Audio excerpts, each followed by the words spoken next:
everybody. After some technical difficulty, we are back. Welcome to Caregiver Connect for September. Today we're welcoming Kristen McAvoy. She's from Bath Housing, and she's going to be talking about Comfortably Home, which is a wonderful program in the area that's available. It's Sagadahoc and Brunswick? All of Sagadahoc plus Brunswick, yes. Yeah, so great resource. And she has so many things here that I'm going to make available after this presentation. They'll be posted on Facebook and on our website at respite-care.org if you would like to check out those resources. Kristen, go ahead, tell us about what Comfortably Home is. Yes. So what Comfortably Home does, we offer safety checks, accessibility modifications, and minor home repairs at no cost to eligible homeowners. So sometimes folks ask what those categories mean, and a few examples might be a safety check might be something like checking on smoke and carbon monoxide detectors, which sounds like a small thing, and most Comfortably Home things are small but impactful, kind of meaning lower cost, smaller scale items that can have a big impact. We know that sort of death rates in fires more than double if there aren't working detectors in the home. So that alone can be an enormous benefit in the household to have working smoke and fire detectors. Well, and something like that is really difficult if you have someone who might be elderly and maybe they don't want to be climbing on a step ladder, or those houses that you actually have to get on a ladder in order to change those. And so you tend to forget about them or leave them. They have become expensive, and we actually use detectors that have the sealed 10-year batteries, in part for that very reason, because we're in a lot of households where getting on a ladder is dangerous or impossible. Yeah. So definitely the case. Or something like cleaning a dryer vent, which again is absolutely impossible for most homeowners probably, but can pose a really significant fire risk in a home. So dryer vent cleaning versus kind of not the lint screen that we sort of swipe after every use, but really to kind of go in and clean the vent from interior and then also from the exterior of the home, which sometimes is very anticlimactic, and that's wonderful, but sometimes it's shocking sort of how many years of buildup, which really does pose a fire risk. So that's something that can be overwhelming and impossible for lots of us. That's something that we can take care of. And better safe than sorry. If there's nothing there, that's great. Right, but that's a bonus. That's a bonus. And then an accessibility modification might be something like a grab bar, or it might be something like a handrail, or any number of things that we'll get to in a minute. It might be a toilet seat riser, any of those kinds of things. And a minor home repair might be, say, in the dryer vent cleaning process, we determine, there's not actually the hardware that should be there for the exterior dryer vent, or there's some other kind of technical troubles. Let's fix that while we're at it. Or lately, I feel like one of the common minor home repairs, which again is something you don't always think of, has to do with thresholds. So whether a threshold at like a main entrance to a home that is a trip hazard, or not working well with a walker, with a wheelchair, any kind of assistive equipment, or thresholds that kind of connect different flooring within the home. So again, trip hazards, that we were thinking about a home recently where it was just this much of a gap and probably this much of a lip. So if you were standing in the room, you probably wouldn't notice, but there had already been falls or tripping. It was just enough to really get in the way. So that's something that we can often, if it's a main entrance, sometimes we have some sorts of kind of almost like a rubber ramp to smooth things over, or interior can build wooden thresholds and smooth them out so that there's an easier and safer transition. So little things that can make a big difference. Yeah, and again, that seems like something that wouldn't take a ton of time, but it could mean the difference between being safe in your home, alone or with a partner, and having serious falls. And that's really our intent, is to kind of help and support individuals in living more safely in their homes. I love that. And whatever that looks like. So we'll talk more about all of those things when we're talking about kind of the... You keep falling out of the picture. Oh no. You're just listening to us. We don't exist. The next question, understandably, that usually comes up is, how do I know if I might be eligible, or if someone who comes to mind might be eligible? And I love answering this because this is an area where I think there are a lot of misconceptions perceptions. And the first you've already asked me, which is about our service area. I think in part because we're housed within Bath housing, often there's the perception that we only provide service in Bath. And we cover anywhere in Sagadahoc County plus the town of Brunswick. Yeah, that's a huge range. We're in Richmond, we're in Bowdoin, we're in Georgetown, we're in Rouseck, we're in Bath, certainly, Yeah. we're in Brunswick. So that's something that I think the more we can spread the word about that area, that's important. So there's that geographic eligibility component of living in that service area. Another criteria is that someone needs to either be age 55 or older or have a disability. So again, I think sometimes the impression is that we work only with older adults. And sometimes someone could be an older adult and have a disability or disabilities. But someone could be 30 years old and have a disability and be eligible for Comfortably Home.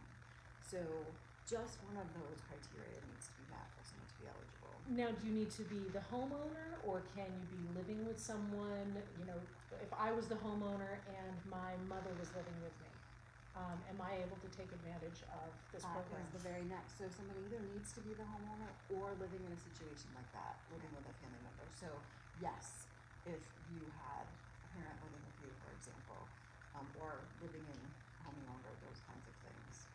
And then the last is income eligibility. And maybe 2 years ago now, the criteria increased to 100% of area median income, which means that we've been able to roll more people in. That's great. Which is fantastic. Those numbers vary by county and sometimes within the county, and then household size. So I have samples with me, but also on our website, which is comfortablyhome.org, we have a chart that lists kind of location and household size. I can say, for example, Yeah, that'd be great. let's say a one-person household in Sagadahoc County, we'd be looking at a maximum income of $72,240. Let's say a two-person household in Brunswick, we'd be looking at a maximum of $87,600. So someone who is at or below that would fall into kind of the income eligibility. So pretty much anyone on Social Security at that point is going to fall within that. Yes. One thing that sometimes is confusing for folks is we have to count per our grant parameters the annual gross income of everyone in the household. So that can be a factor. So if you were talking about service for your mom, then your income would be all of those kinds of things. So whoever is there with income, that counts and is factored into whether someone is eligible based on income or not. We don't collect any information about assets, so that's not anything that we ask about or that needs to be shared. It's just annual gross income. Great. So those are the factors that go into determining whether someone is eligible or not. Seeing if I have missed anything here, but I don't think so. It seems really broad, and it seems like that's a lot of us right now. Is especially if you are elderly in this area and you're living on Social Security or a very fixed income, you're probably going to fall somewhere between into that zone and be eligible for this program. I feel like I encounter many more people who are surprised that they are eligible than folks who are ineligible. Yep. So yes, absolutely.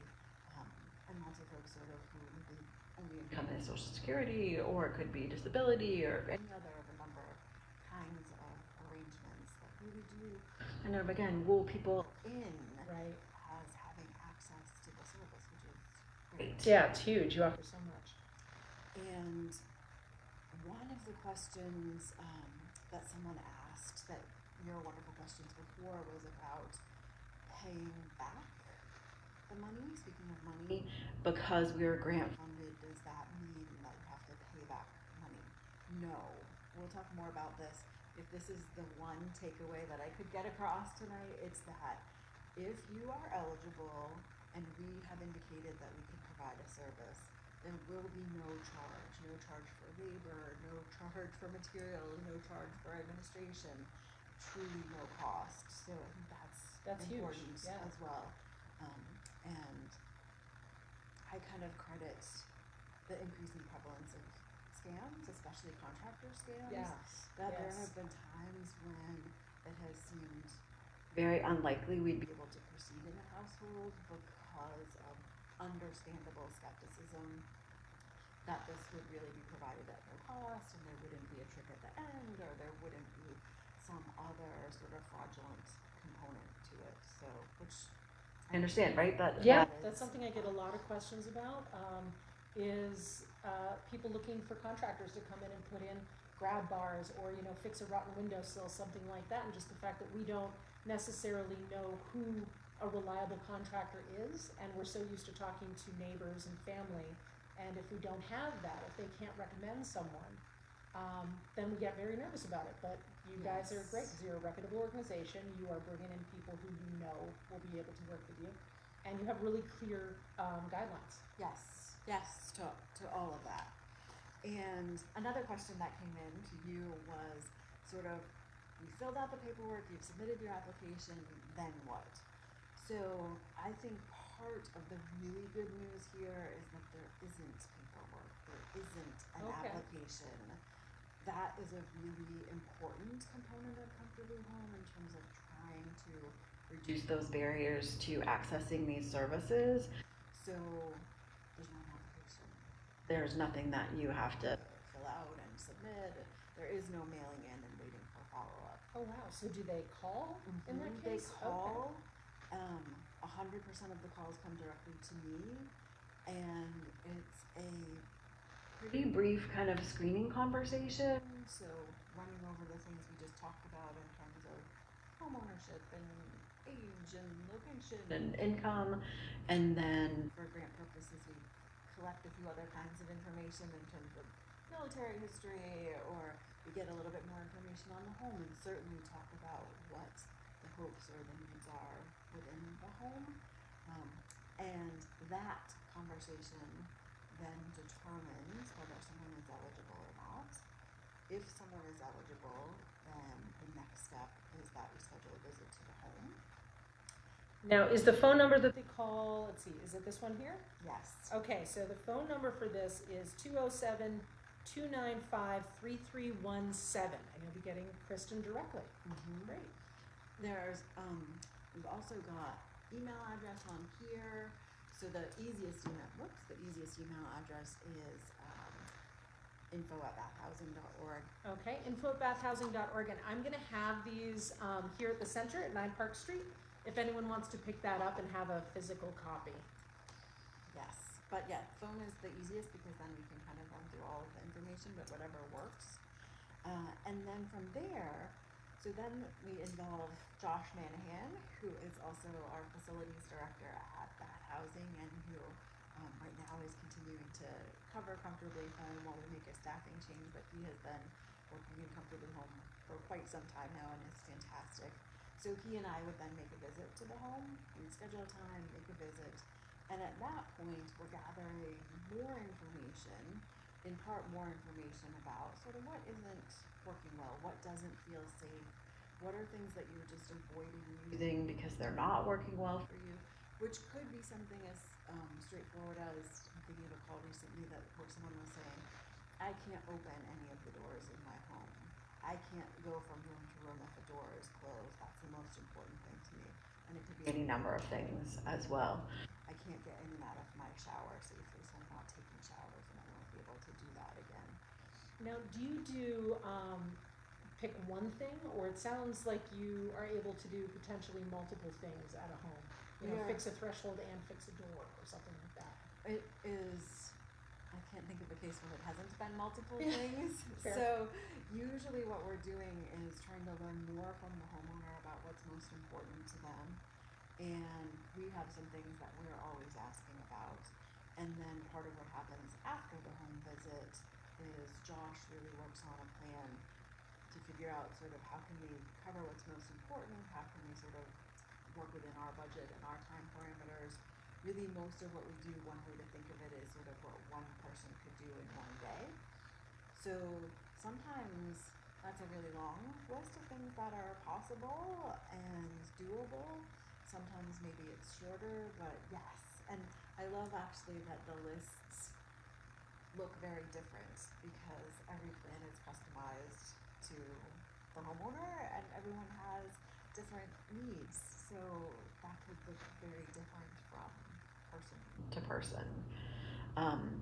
And then we also gather some information at the home visit that is things like history of falls in the last 6 months, hospitalizations, use of 911, those kinds of things, because that's information that gets tracked. And what we consistently see is improvement sort of after someone has had services, reduction in falls, those kinds of things. Great. And this is tracked for both you and I'm assuming for the grant as Yeah, well. yes. Yeah. So it's tracked statewide. So Comfortably Home is funded now by Maine Housing, and there are now a number of other programs throughout the state. So it's tracked kind of in aggregate for that, which is fantastic. So for those of you who do not deal with grants all the time like we do, most of the time if someone is going to give you money, they want to know that what you're doing is making a difference in the community. So they want to be able to track things like the difference, like you were falling before and now you're not falling, and there were this many ambulance rides and now there are this many. So that's very important information to get. Absolutely. And it also, that visit is part of what helps us determine what's kind of within our scope and what is not within our scope. So sometimes the requests are for things that are more major repairs. I would say the most common things that I get calls about are things like a roof. The only bathroom is on the second floor, so I need the bathroom on the first floor, or I need the installation of a walk-in shower, I need my toilet replaced, I need my furnace replaced, hot water heater, mold remediation, rodent infestation, all kinds of things that are larger in scale and scope than what we're able to offer. Ramp construction is probably the most common, and we're lucky in that our service area overlaps with Habitat Seven Rivers, so we make a lot of referrals in their direction for new ramp construction. If someone is a veteran, then we also sort of talk with them about that as a possible avenue for benefits for something like ramp construction or other kinds of needs. So those are some of the things that sometimes folks will reach out about that are beyond what we're able to do. So when possible, we will try to offer another resource or another suggestion or the next stop to try. Kristen knows all of the resources. So yes, trying to sort of figure out who to send them to if you're not able to help. That's incredibly helpful. And I mean, sort of realistically speaking, I would say that sometimes there isn't an ideal resource that we know about, or sometimes we know about the resource that might be a fit and the wait list might be 2.5 years long. So I don't want to give the impression that it's a perfect world of, I wish very much that were the case and there could always be a match. But we try to at least sort of offer, here's the next stop to kind of look into what could be possible. If it's a long wait, to at least kind of get in that queue rather than not be in it. Yeah. Or to be able to make decisions based on the fact that there isn't a good solution. Absolutely, and have enough information to do so.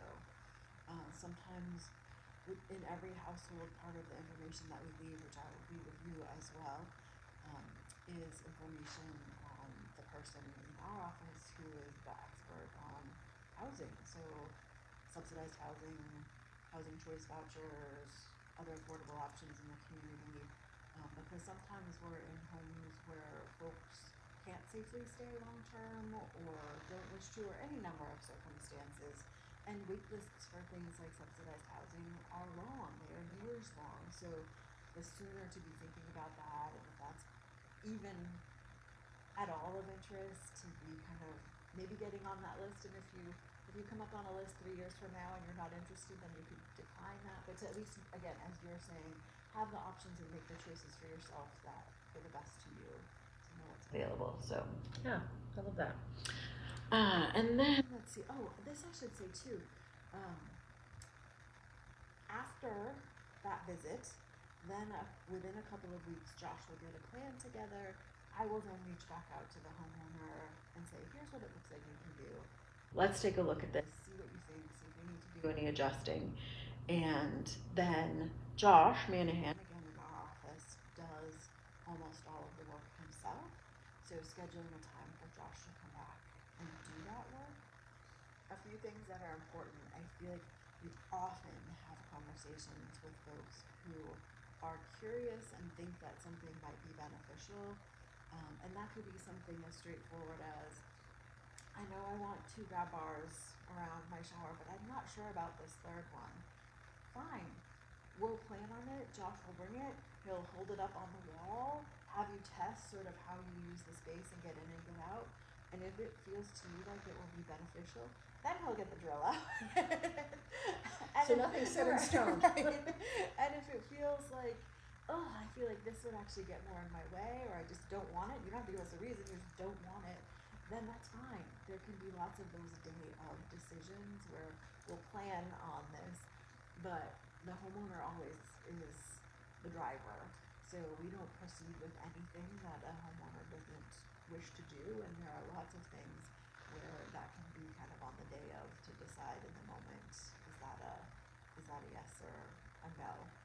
And really, I think that's an important kind of tenet of the Comfortably Home philosophy, which is that these are decisions that are in the hands of the homeowner, not in our hands.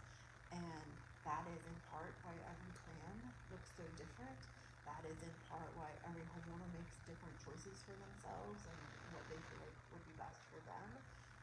That is why sometimes we are offering something that we see as potentially beneficial, and every homeowner gets to say no if they don't see it as potentially beneficial to them, or they have other reasons that they don't wish to proceed with it. So those decisions will always be made by the homeowner.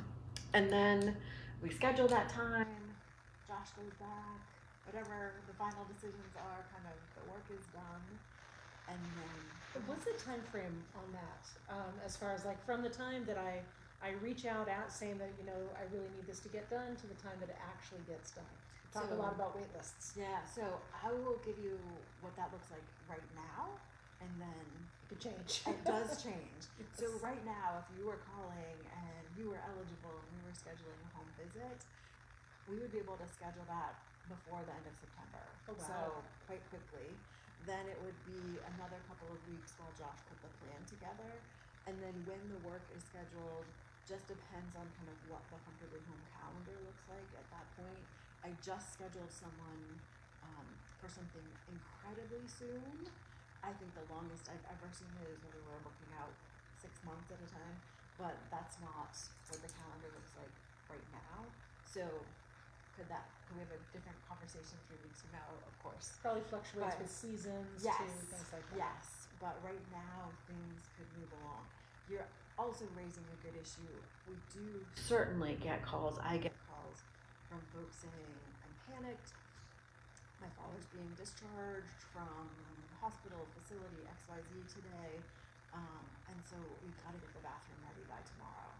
We are not in any way geared up for any kind of urgent needs or emergency response or same day service or those kinds of things is not what we offer. Need to plan ahead a little bit. Yeah, and sometimes that's not possible in life, right? Things happen and we get that. We just aren't able. So in those kinds of situations, I know any time can feel like so much time is going by, even though you might be thinking, this is great. We have this opening in a couple weeks, and that's wonderful, and that can feel like such a long period of time. But by comparison, it can still provide access to so much needed modifications pretty darn quickly. That's great. Usually. And then from there, after a couple months have gone by, then I do a phone check-in, because by that point, like, you've taken some showers, you've been walking back and forth on that floor, you've tried that handrail multiple times by that point, just to get a sense of how things are working, what the adjustment has been like, and are the modifications doing the jobs that they were intended to do. So just kind of checking in and seeing if any adjustments needed to be made or what's happening. And then part of what we ask for, as a commitment for homeowners who participate, is 6 months after work has been completed, I will make a phone call and gather a bit more information.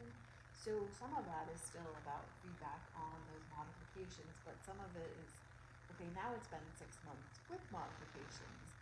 How many calls now? How many 911 calls now? That How many comparison calls, again. right, to Yeah. sort of be able to look at the snapshot of time from there, and some other information in the mix as well.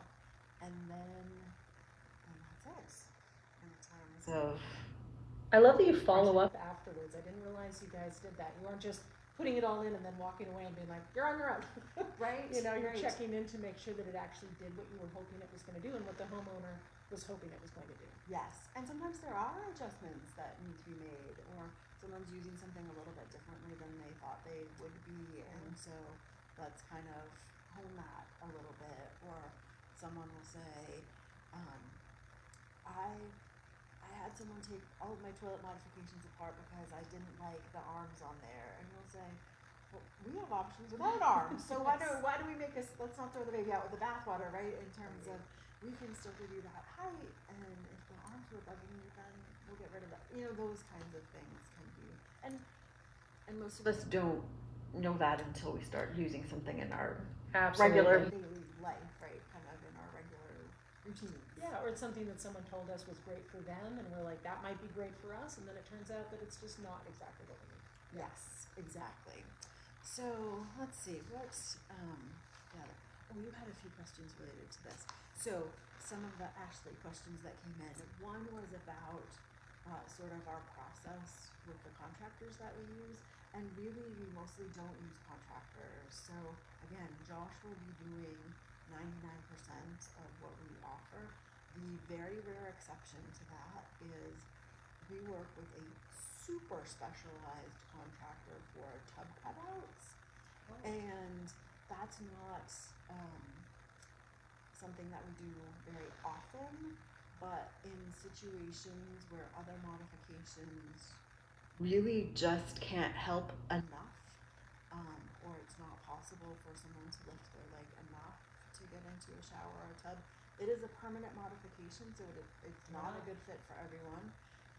And sometimes it's not a good fit if there are other members of the household who need the tub to function as a tub, because it won't going forward, but it truly is a notch, a permanent notch that comes out of that tub, so that then it is easier to step through to the shower. Wow, that's So, huge.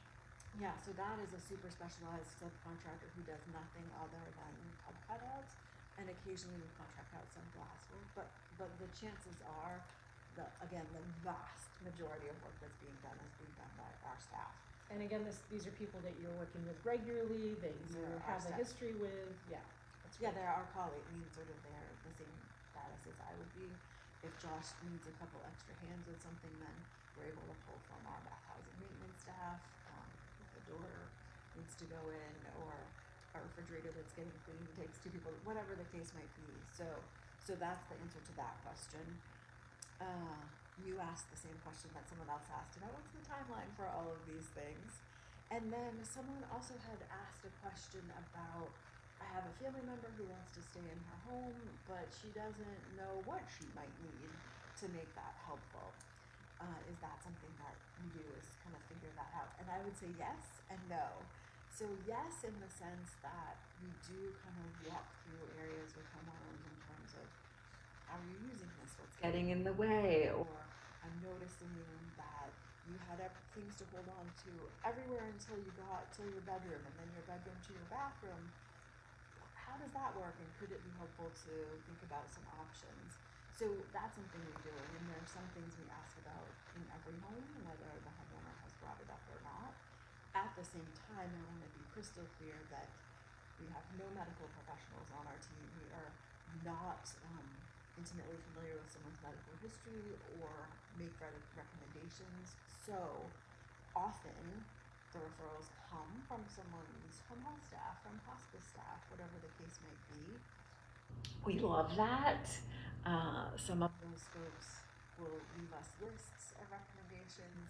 Some will leave sticky notes, like grab bar here, sort of, because they are familiar with both what's going on with this person and what could be most beneficial to them. So sometimes there ends up being kind of a convergence of the medical team is very much involved in making recommendations, and then we're coming in and operationalizing those, making them happen, but we are not medically assessing anyone, and we didn't want to give that impression. So yes and no is the answer to that question about sort of how do I know what I need? Yeah.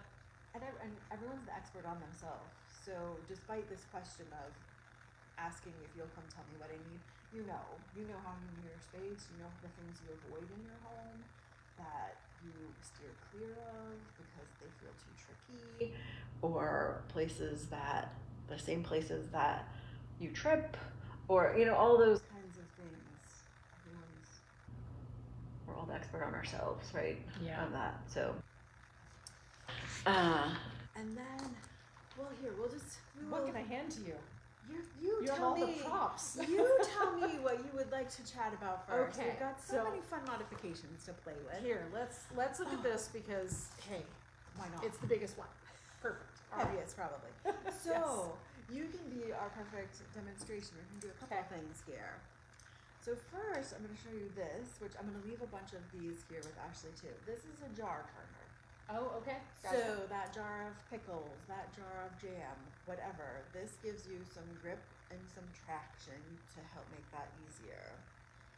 Very much relates to, what do you notice if you try turning this doorknob and then trying this lever handle? What do you notice in terms of the difference? Well, I mean, I can see someone slipping on that and not necessarily having the easiest time, especially if you're losing hand dexterity. To be able to grip this would be really difficult. I think we underestimate what a big job a doorknob is for a lot of us. So exactly as you're saying, dexterity, hand strength, sometimes maybe not even having use of the hand, period. Lots of folks with worsening arthritis. Yeah. And if you lots just of other aren't things. able to use your, sometimes fingers are just not able to move the right way. Yes. And in that case, this would be really difficult. Yes. Joint issues lots of times can get in the way. So lots of things. And yet this, hopefully not forever, but currently it's the standard. Oh, that's in every house. To open a door, whether it's an interior door, an exterior door. So this, you can see this way, you have to press. So you can see I'm not even having to twist my hand to do that. I can just press. And if that's not something that I can do with my hand, I could do it with another part of my arm. I could do it with an elbow. Yeah. I could do it with something else. And I feel like this is one of those things that to look at this lever handle is not particularly exciting. But it's such an easy fix that, this is not the first thing that I would have thought of. If I was going through a house being like, how can I make this more user-friendly? And yet it's probably one of the most important things, because if I can't turn doorknobs, I can't get out, and that's a safety issue. That's just an everyday living issue. Absolutely.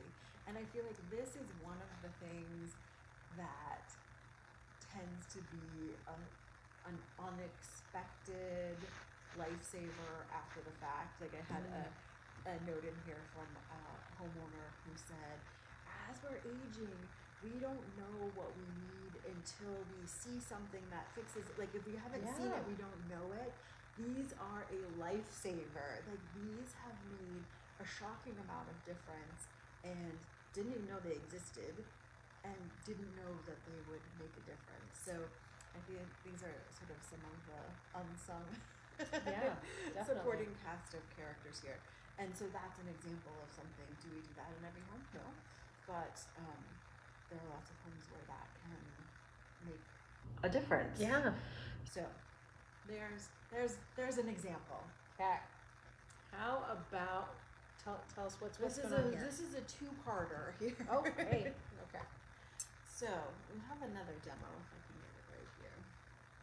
So if you are going down a stairway, if I ask you first to hold on here, and then so test that out, and then to try what it's like to hold on to this to go down your stairway, what do you notice?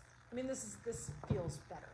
Yeah. It just feels better. This, trying to wrap your hands around something like that just because of the shape but this I can fit my whole hand around, and it just feels safer. It feels like if I started to slip, I'd actually be able to catch myself, as opposed to this, where I think if I slipped, my fingers would just come right off of it. Absolutely. So most of us have, especially outdoor staircases, that are this sort of like flat piece of wood that goes along the exterior staircase, which, like, it meets code, you know, like it does all the things in terms of Bare being minimum, okay you as know? a staircase. But exactly what you're saying, if there comes a moment, which there does for all of us, when we actually are relying on that, there's no way to dig in. Yeah. So if we're putting a handrail in, it'll be a round handrail Great. to actually hold on to. And that's the case whether we're talking about an interior stairway, so that could be to a basement, that could be to a second or third story, or that could be an exterior set of stairs. Same thing, this is what it will look like. I feel too, I was laughing about this the other day, I feel like we encounter a lot of apology and embarrassment about steep interior staircases. So this is in part a PSA that our corner of the world in Mid-Coast Maine, in older homes, there are lots of staircases that look more like a ladder. Mountaineering. Yes, yes, mountaineering is a great word. Much more mountaineering than stairs. They're steep, the rise is short, there's nothing to hold on to. I feel like those are the ones also that, like, you misstep. You're used to, you know, walking on other stairs, and then you go up the attic stairs, or you go down the basement stairs, and you have that muscle memory of where your feet are supposed to fall, and they don't have, there's no stair where your foot falls. So you slip. Like a ghost step. Yes. Exactly. You step on your heel or something, your heel hits the side, and then you slip, and this is what you want to be able to have to grab onto when that happens. Or you're always really mindful of wearing shoes on their staircase, but you had to run down and get something and you're wearing socks, and when there's nothing to hold on to, there's nothing to hold on to. That's just the way it is.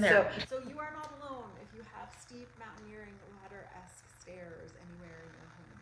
Main basements have hideous access and lots of incredibly unsafe stairs, and many of them don't go straight. You know, they twist and turn and are completely open and go down to sort of crumbling rock. You know, like that is just the lay of the land. That's just what it is. So maybe we have to get creative and curve that staircase. Maybe we will call on multiple things. Maybe it's a super low basement where you're bending over, and a grab bar overhead will be helpful in addition to a railing. Oh, interesting. Like if the ceiling is 6 inches above your head, something to hold, and then something to have as a railing. So lots of railings, lots of round railings. Again, I feel like this is something where we get feedback later, exactly what you're saying. I actually slipped and I didn't fall all the way down because I had something to grip. That could have been a fall, and then it wasn't a fall, which is the best. It's just the best thing ever that we can think of. So I think that's the story around railings. All right. Oh, other than I brought some notes, I think these are so fun, of railing specific feedback. So one was a homeowner who very much needed some railing support for herself, but she also had a family member who lived in a facility, and the homeowner felt very strongly that her home wasn't safe for that family member to visit, and so the modifications she knew would help that person as well. And in talking to her after the first time that person came to the home, her feedback to me was she held on to that railing for dear life, and it did not budge. It's beautiful and functional, right? Like, you can rely on it and trust it and actually put weight on it. And we don't often get musical feedback, but someone with a basement like yours, like we're describing, who said it has made such a difference to be able to go to the basement that she now finds reasons to go to the basement and sings a song about her railing when she does it. Have her send that to us. That's amazing. So a little song, a little musical inspiration for railings as well. I love that. All right, what do we have? You have so many things over here. What about this one? Yeah, so this we've kind of already talked about, but in terms of combination smoke and carbon monoxide detectors with the 10-year batteries, so no climbing on ladders. we are in a lot of homes where there are no detectors at all, and we're also in homes where folks believe that they have working detectors and don't. So they've had the impression and the peace of mind that that safety measure is in place, and for whatever reason, it isn't. So big deal. I'll never forget when I first sort of started Comfortably Home Connections. There was a woman just sobbing and sobbing on the phone with me after we installed detectors about what that meant to her to be able to live in a home at this point with working detectors. So small but mighty. All of these are small but mighty. But Yeah, absolutely. And I think so much of it is also peace of mind, especially, for older adults who maybe their kids are out of state, not able to check in very often. Just knowing that you are okay where you are and that you don't, and we tend to live with like this constant anxiety sometimes of what's going to go wrong. And these are just all things that keep things from going wrong and make it a little bit less anxiety inducing to either live alone or, live in a state of, potential trips and things like that. That's great. Also, if hearing a smoke detector is a challenge for someone, then we have options. So we have options like strobe detectors where it will flash a light, for example, if kind of hearing that alarm is not a reasonable expectation for someone. So I feel like there are always lots of options and solutions and possibilities. Yeah, like bed shakers and things like that. Have you run across those? Yes. Yeah, those are amazing. With kind of a mobile pad, sort of a vibrating pad that can go wherever it needs to go. So lots of great. And I saw this on, I think it was on your newsletter, and this is something I had never heard of, and the game changer. That's great. Tell us all about this. And I think when I put it in the newsletter, it is this very unassuming photo of basically a blob on the floor. I think you say that in the newsletter, not fun. This is not a dramatic photo that draws you in. It is just a little box. But such an intriguing innovation. Yeah. So this is an auto stove shutoff. The way that it works, though, is that it is synced to the sound of a smoke detector. So if something has occurred at a level that is causing the smoke detector to go off, then what this unassuming little box will do is cut the power to the stove. That's so cool. So if that stove is feeding, if there's something that's burning on that stovetop because it was forgotten and got left there, then this is cutting off that continued heat source to that tile. Yeah, so something that comes up here a lot, we have probably 400 to 500 people that call here to Bath-Brunswick Respite Care every year with questions about, maybe they're living with someone who is at the early stages of dementia or a little bit further along, maybe they're at the early stages of dementia, and they're starting to get really nervous about things like the sink being left on. Someone will turn the sink on running. And then leave, and then it'll flood the kitchen. Or they've gotten to the point where someone just keeps forgetting they're boiling water, and they walk away and they forget, and then until they hear the smoke alarm go off, and that starts making caregivers and everyone really nervous about someone cooking. So this is such a great innovation to have in your house if that's the case. This just buys you some time and some safety. So caregivers, again, don't need to be on edge about what could happen. And I don't feel like this is the be-all, end-all, but No. I feel like it's part of the tool in the toolkit. Like, we're in plenty of homes where, there are already discussions happening about, is it safe for this homeowner to be using the stove when no one else is there? And so conversations maybe are already happening about that. This can be a great backup to that. Or it can be a situation where things are shifting cognitively and it's kind of unclear where things will land in terms of how things will progress or what's happening. Again, this can be a tool in the toolkit, but it's not the be-all, end-all of sort of keeping someone safe in a kitchen. Yeah, it can help prevent the most catastrophic or slow, if I think of, I had someone that called last year, I want to say, that said, you know, my mother, I'm with her most of the time, and, you know, I make sure that everything's safe, but it's that she was nervous about that time when, you know, mom was going to get up in the middle of the night and go to make soup or something like that, and she just wasn't going to be there, and she wasn't going to know necessarily. So something like this is just such a great backup. Yeah. And it, like lots of things, it depends. Sometimes we will be so excited to think about this with someone in mind, and their physical setup in their kitchen doesn't support it, Yeah. or the type of stove they have doesn't support it. So it can't always be utilized, but there are times when it can, and it can be a really nice addition to sort of some overall thinking about safety for that person in there. We need all the safety. But yeah, and what an innovation. Yeah. I just, Who invented this? This is marvelous. Smoke alarm activated. so, and I think we learned about it initially from Bath Fire Department. So it was they're a great it was resource. just, oh my gosh, yeah. Yeah. So that was just a great find, thanks to them. Marvelous. And this is, you talked a lot about grab bars, so this is an example of that. And what this you might is install. 2 parts. So there's a there's a block with a black piece of metal on it. This one here. Yes. Looks unrelated, but it is. So grab bars, I feel like we could have a holy thing just on grab bars. Yeah. Because they can make such a difference to have something to hold on to.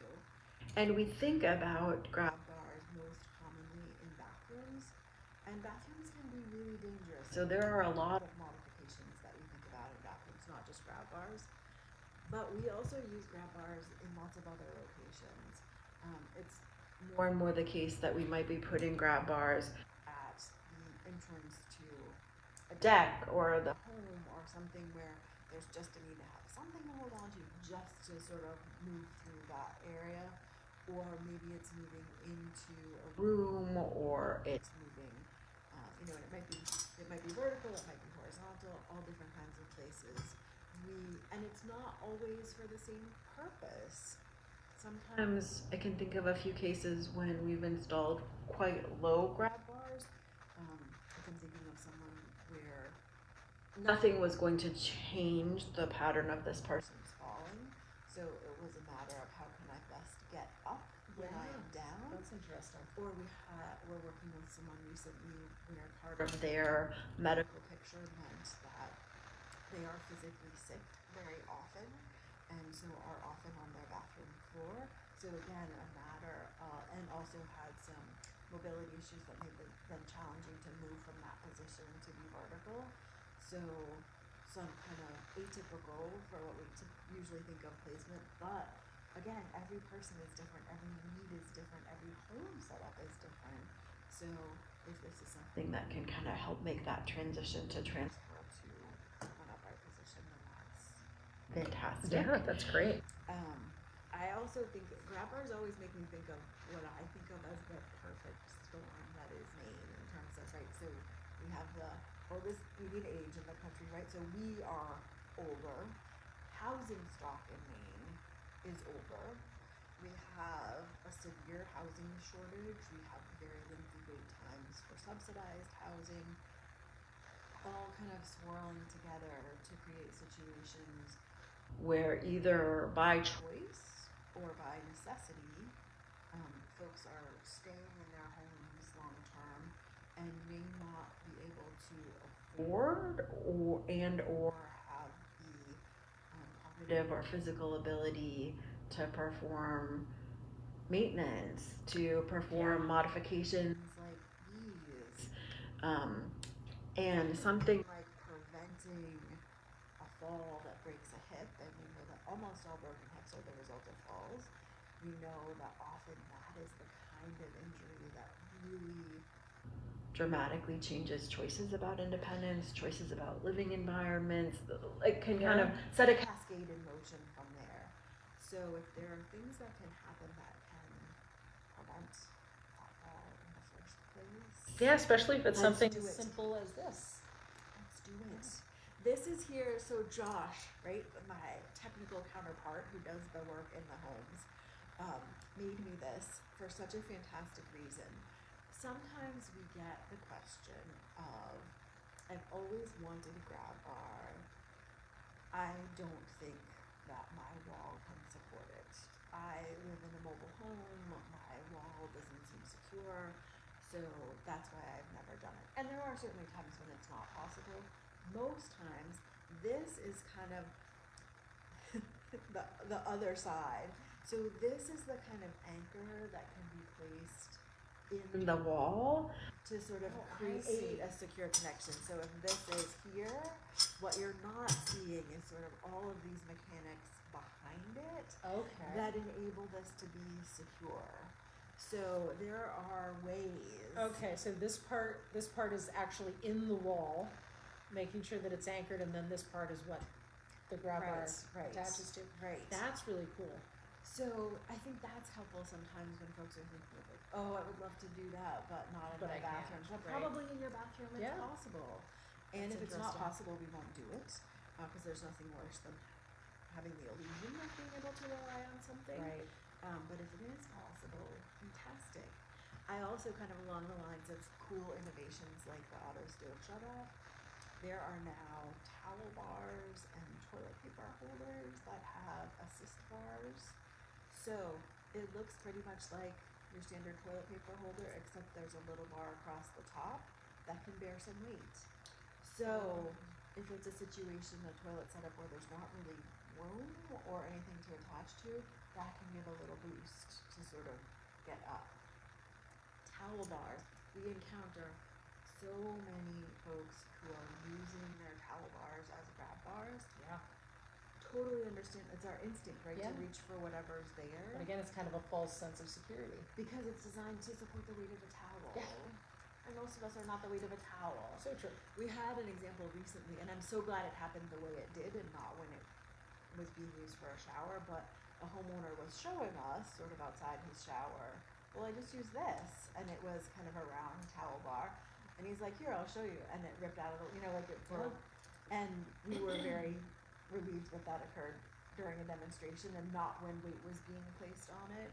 And then sort of the straight across towel bars where a lot of folks have bath towels, hand towels, those kinds of things. There's an assist bar version that looks nearly identical. So I have some examples in our book of photos of, you can't really tell that we've swapped something out, but this is designed to bear some weight of a person, not just a towel. So, out of curiosity, how do you find out about all these things? Is this something that, you go into a house and you're like, we need to find something that works here, we're going to go out and do the research to find a modification that makes sense? Yeah? So the answer to that is all kinds of ways, right? So some things have just been established and wonderful for a long, right? Like grab bars have existed for a while, and that's fantastic. Some of them are born out of collaboration, something like Bath saying, hey, do you know about XYZ? And us kind of researching and testing things out. Some of them are born out of, we haven't encountered this before, so let's brainstorm, let's research, let's bring in more members of the team and see what we can either build. That's one of the pluses of having an amazing maintenance team. Sometimes it doesn't exist, so we'll construct it. Sometimes it's, for example, there are a few of us that have done the USC home modification program. Oh, that's right. So really having a chance to connect with a lot of home modification pros and OTs and those kinds of things who can highlight things that we might not have heard of before. So all kinds of ways that things can come about. Wow. But there's cool stuff. Yeah. Here is the one caveat, I would say. A suction cup grab bar is not the equivalent of this grab bar. And the appeal of suction cup grab bars is 1000% understandable. I have used them in my pre-functional life, right? When it seems either scary or expensive or outside our skill sets to permanently install this, right? That the challenges are that they are not reliable and they become less reliable over time. It's another false sense of security. Yes.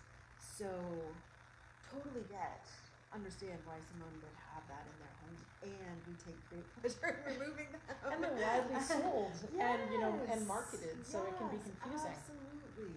Absolutely. And to be able to offer a permanent, secure option that is weight bearing, that can be trusted under a lot of times. So, and we're always saying, like, if you have suction cup grab bars or know someone, like, call us. If that's all we do is replace suction cup grab bars in your home with secure permanent grab bars, then that's fantastic. Yeah. And bathrooms, again, I would say, tend to be really dangerous places. So in addition to grab bars, often we are helping with things like a combination of maybe a shower chair and a shower wand, so that it's possible to kind of have a secure position in the shower rather than being unsteady and upright if that doesn't work for someone.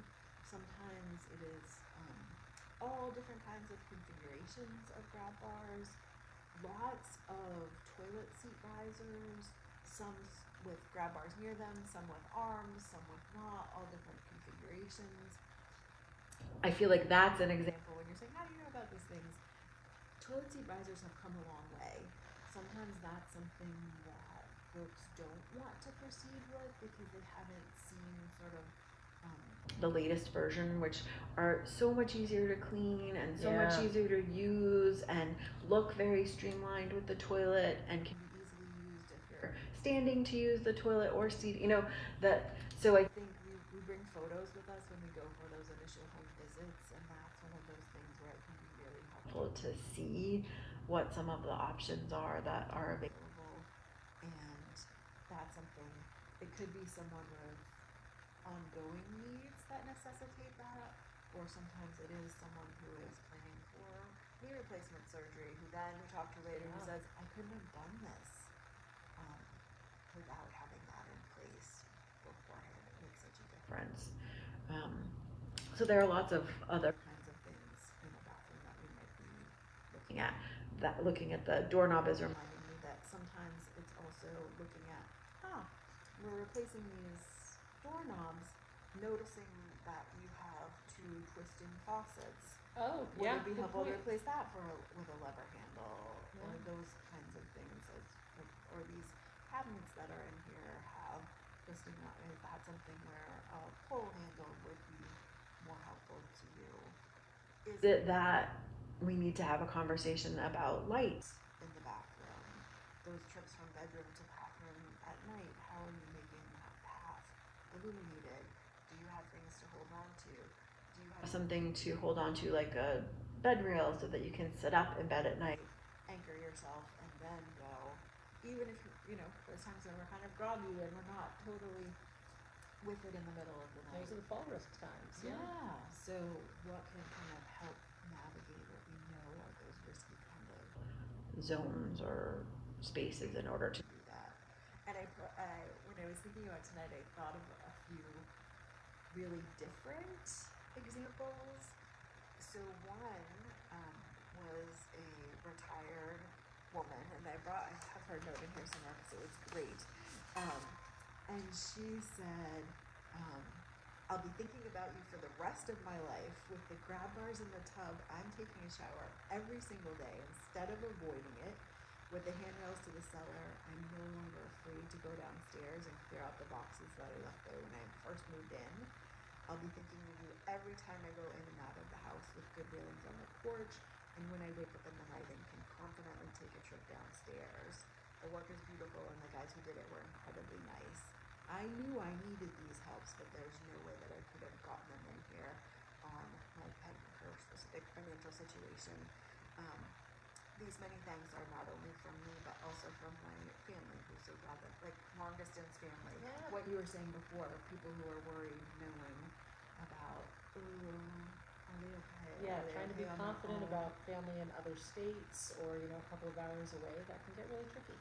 Sometimes we hear from family members about grab bars, and thinking of someone who was the caregiver for a spouse, and the showering process was equally stressful for her because it didn't feel safe, and there were equal safety risks risks to her.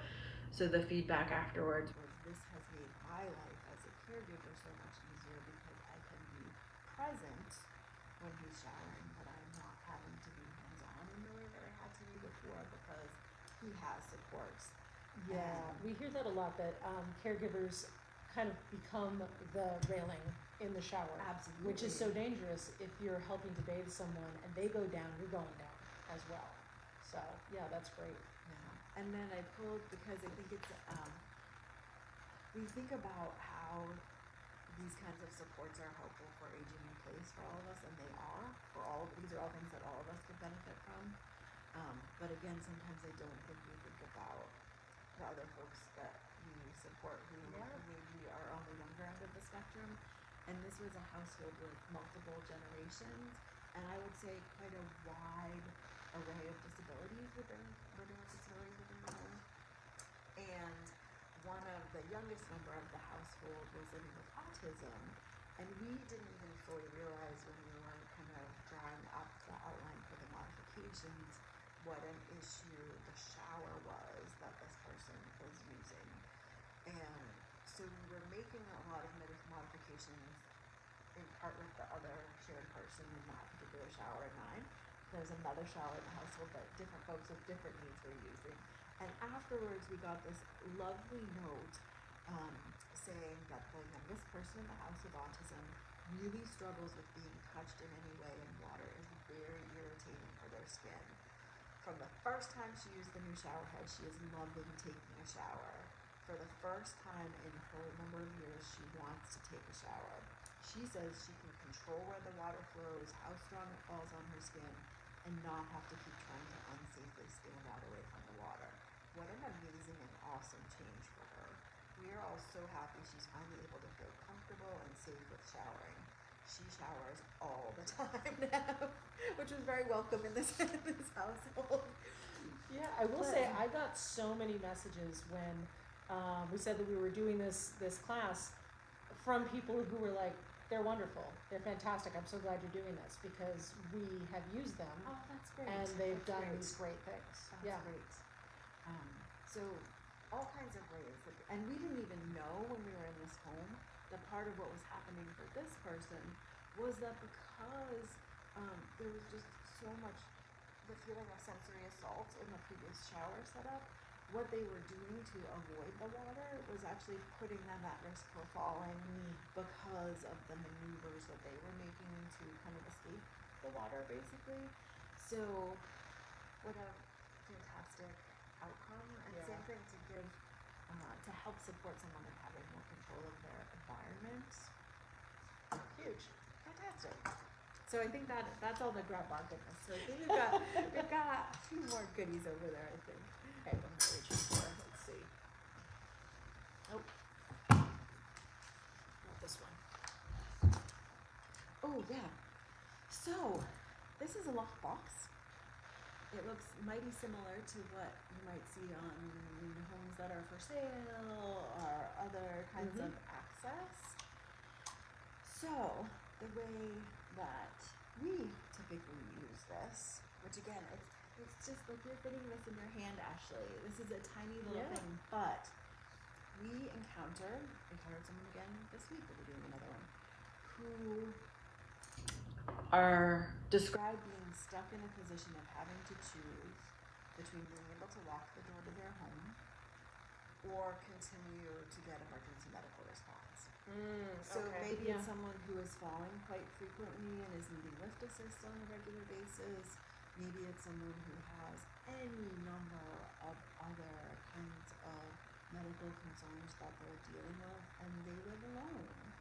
So if they have locked their door and they are having to call, or they have a medical alert system of any kind, their choice is, do I want this medical attention and my door getting broken down to get to me, or what we mostly encounter are folks who have chosen not to lock their homes anymore and sometimes feel an extraordinary amount of anxiety around that choice and feel unsafe as a result of that choice, but have had to prioritize access for the emergency medical responders.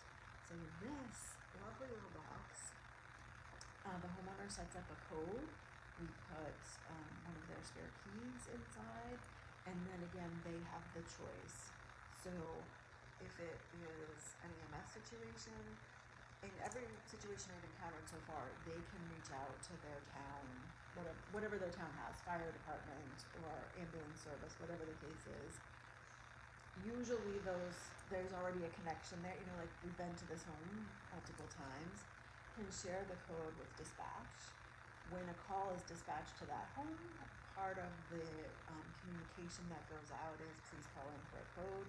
So someone's code is not being broadcast over the airways, but whoever's responding to that home calls, get the code, not having to break down the door, but they can still get to provide care. That's great. The added bonus that we've been hearing more and more from homeowners is that they then have other folk, like some of them are sharing it with their home health staff so that they can leave their door locked and then home health can get in, or a family member can get in, or they can get in.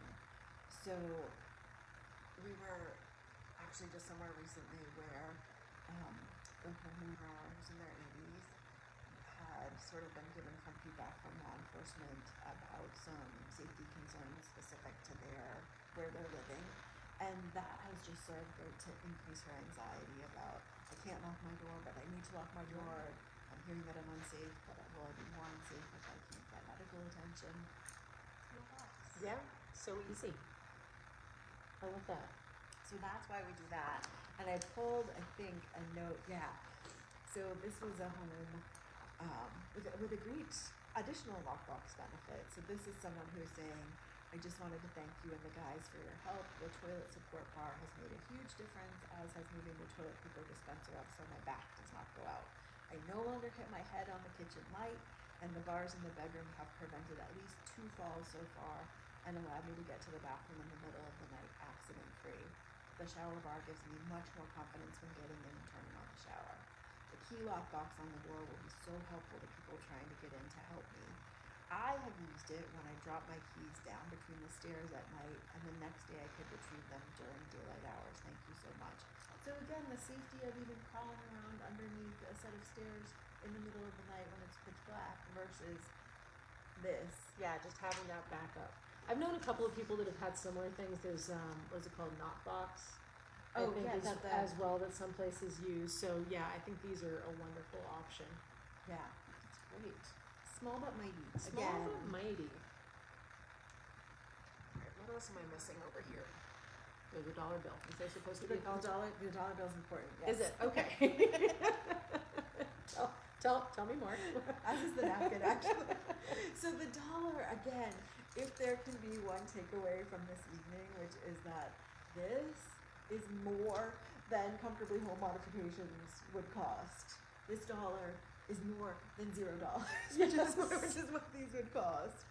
And again, tends to be the biggest source of confusion around the services that we offer. So no cost, no cost, no cost. And we'll just say that over and over and over again. So that's what this is. I love that. And again, like if you're not sure whether you qualify, just call and check. She's wonderful, and it's not a super hard process. But I think that is a definite barrier. People just assuming that they don't qualify, or that it's going to be difficult, or that it's a big process, or that they're going to be letting strangers into their house, something like that. And this makes it very easy and very quick and very streamlined with people who are professionals and that we can trust to come into our homes and do these modifications. Which That's is not huge. something that we take lightly. Right. I mean, very often we're going into the homes of folks who live alone, who don't know us, right? And not only that, but we're having conversations with them about how to use their toilet, or what is working for them about showering, things that are very intimate spaces. And so that is not something that we take lightly in terms of both how brave it can be sometimes to be willing to call and talk to someone you don't know about those kinds of things, let alone allow someone into your home and then maybe come back for a day and camp out there and get actual changes made is a big deal. Yeah, and again, I think I said at the beginning, we have so many people who call that don't get these modifications done, because they don't have a contractor, they don't know someone who's able to come out and do this small modification. A lot of contractors are like, well, that's a very small thing that I'm not necessarily going to have time to do, whereas I'm working on this much larger project that is going to bring in more income. This is not a priority. This is not a priority. Or they just don't know whether that contractor is reliable.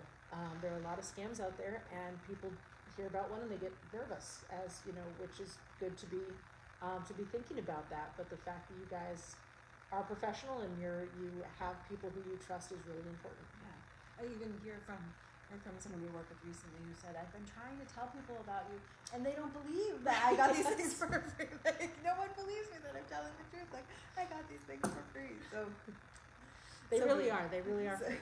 And I feel like we're kind of like the fire department in the sense that when we work with the fire department, I feel like they are so great about consistently saying, err on the side of calling us. Yeah. If you're not sure if you have an emergency, call, and we would rather come check something out and tell you it's absolutely fine than not. And I feel that way about the calls to us. So if you call and worst case scenario is that you're not eligible, okay, I'd rather get many more calls like that than not hear from someone who doesn't make the call and could be eligible. And again, it's all information. So now you have information, you move forward in a different direction. Yes, and kind of the decision tree process, absolutely. There will always be a napkin, and the reason there will always be a napkin is that Deb Keller, who is the executive director of Bath Housing, is really sort of the one who conceived of Comfortably Home. And that happened 10 years ago on a napkin, on a flight from Washington, D.C. to Portland.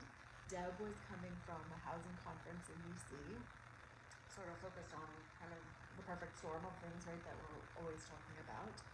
And part of the way she describes it, is part of her thinking on that flight and on her napkin drawings was how can we at Bath Housing leverage this unique position of we have a professional, skilled maintenance team, and we have a ginormous maintenance facility.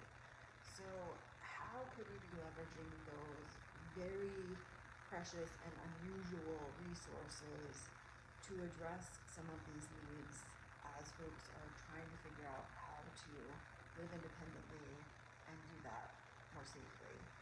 So the napkin, Deb's brain and the napkin started it all, and since then things have changed. Again, now Maine Housing grant funds us, but they also fund a number of other programs across the state. Some of them are using the Comfortably Home name, some are not. Some are housing authorities, some are community action agencies, some are habitats. So that has really started to expand kind of the territory where services can be offered, help to inspire kind of a federal program as well. So the napkin is the beginning. I love that. Wow. Okay. What am I missing? Am I missing anything? I feel like Did I grab everything? I think so, yeah. So, Excellent. and clearly there are other things, but Oh, those yeah. are just a Those are the few ones you things could pull that, there. yeah, exactly. So I think we've kind of talked about what's beyond our scope, things that I will, that folks could pick up here, or that they could contact me if they ever wanted. Jar trimmers, I'll leave some of those Yep. with you. In both the basket and here, we have a rack card that I'll make sure that you have a supply here. Again, the phone number on here is my direct number, so any calls will come directly to me, and I'm happy to chat through anything. So that is a piece. This has our website, and then we also have these cards that really just have the website, but the website has some examples. It has the really helpful income chart if you're just curious to see if you think you fall in the range or out of the range for eligibility. That's a helpful place to check that out. Anytime we're around, this is Josh. This is Josh Manahan. So this is sort of the maintenance partner and sort of true technical expert around creative brainstorming. And I would say for Josh, really thoughtful brainstorming. But beyond Josh and here, also just some examples. So I'm happy to loan this anytime. Yeah. Or just leave it here for So a while. this is the book that you bring to houses to Well, sort no, of we show, do or that is on a this? tablet, but these are I just a few gotcha. examples that I pulled of what might a bathroom that's been modified look like? What might a tub cutout look like? What does a toilet seat riser without arms look Right. like? Again, you don't always know what you need until you see that it's available. That that's something that's out there. Which reminds me, I think it fell in my box, but there was a little rocket, and the reason there's a rocket is because one of these wild innovations is something called a rocket gauge. How many of us who live in Maine, if we have fuel tanks, have them in our basements or our backyards?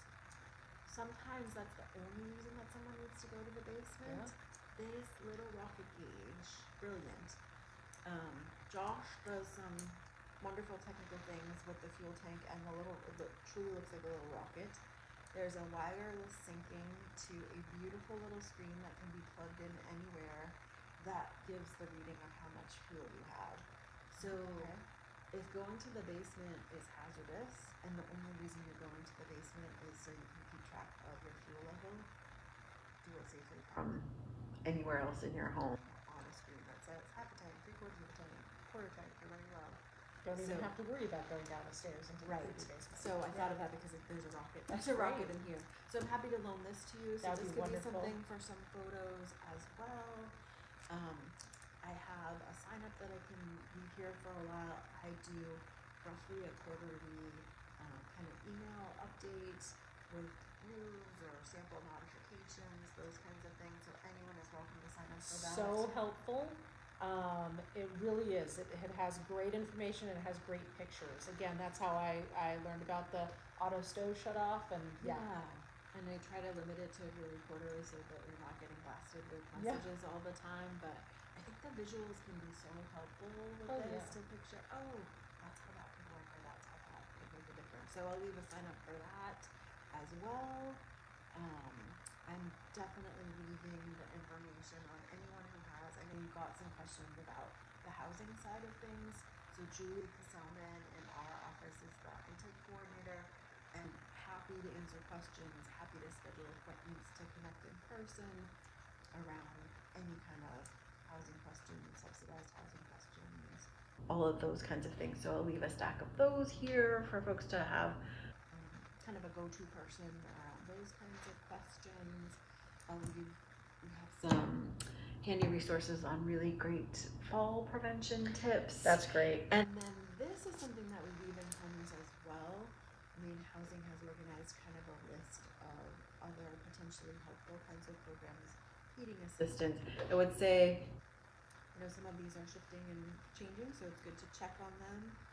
But things like the mobile home replacement program, which I didn't touch on. Home, right? A home for us might be a mobile home. It might be a single family home. It might be a multi-family home. It might be a condo. So all kinds of structures. Sometimes that comes up as a question around what kinds of home we could potentially work in. So I'll leave a supply of those. That's Happy great. to answer any questions. I love that. There are those of you who are able to access this remotely, and I'll look forward to talking with you in person if you have further questions or want to scope this out. If you do want to scope this out, one piece that I didn't mention is we do need to hear directly from the person who's interested in services. So sometimes folks will call and say, oh my gosh, my neighbor could really benefit from this. Here's his name, here's his number. Can we get him? And I will say no.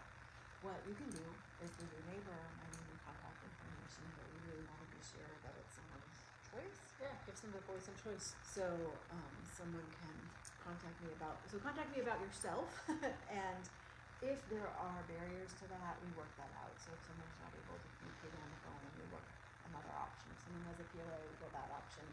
It's not at all uncommon to have conversations where a medical, like a home health provider, is on the call helping as well, or a family member. So we work that out. But in general, if someone's able to communicate, to ask them to give a call. That's great.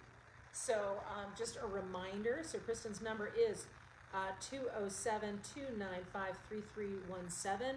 You can also email info@bathhousing.org or go to comfortablyhome.org for more information.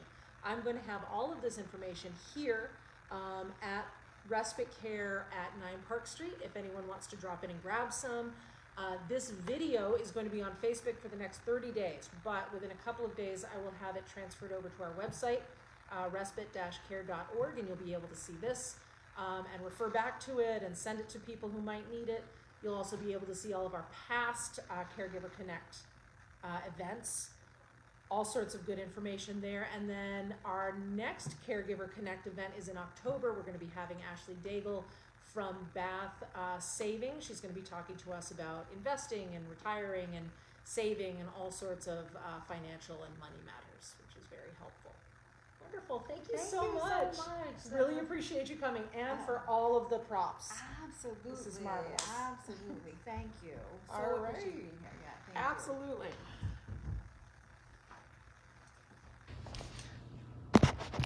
See if I can turn us off without